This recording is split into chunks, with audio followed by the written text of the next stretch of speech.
Everyone talking about Moro di Venezia by Tiziana Terenzi. On top notes, we've got grapefruit, pineapple, bergamot, and blackcurrant.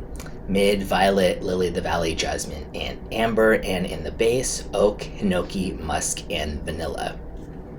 So as expected, this opens very kind of sweet, citrus, fresh, tart in a really nice way. I would compare it to Marc Jacobs' Daisy Oh So Fresh, for those who have smelled that.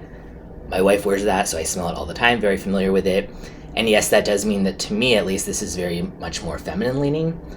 It is marketed as unisex. Obviously, you should wear it if you're a guy or like more masculine scents normally and you happen to like this. But just a heads up, if you know that you don't tend to like feminine leaning scents, you're probably not going to want to wear this.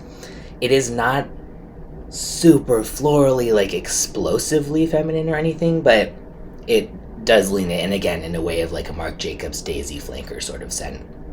The main thing that differentiates that here from, say, one of those kind of Marc Jacobs flankers, I would say, is the wood in the base.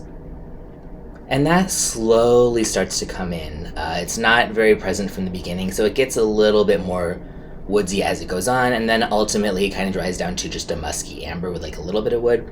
I don't really pick up any hinoki, unfortunately. The wood here, to my nose at least, is much more dominated by the kind of dry oak. But overall, this is just really nice, super well blended. And I love the way that they've balanced the sweetness and the freshness here. The blackcurrant also gives it a nice tartness in sort of a blackberry way. Sometimes I know blackcurrant is known for having too much of sort of a high-pitched astringency, but here it's kind of done perfectly, in my opinion.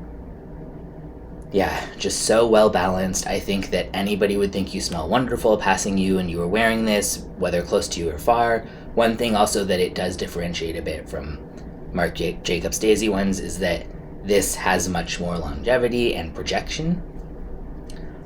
It is $3.50 for 100 ml. I mean, if the Marc Jacobs Daisy type of scent category from designers didn't exist, I might say that was fair. It smells really nice. It smells really well blended, high quality, just very appealing all around. But it's not unique, and the fact that it's not only not unique within niche, but that it smells like a much more affordable designer, I'm going to have to say that $3.50 is overpriced. Nonetheless, I would recommend sampling it if you like the idea of like a sweet, fresh, kind of feminine leaning tart scent.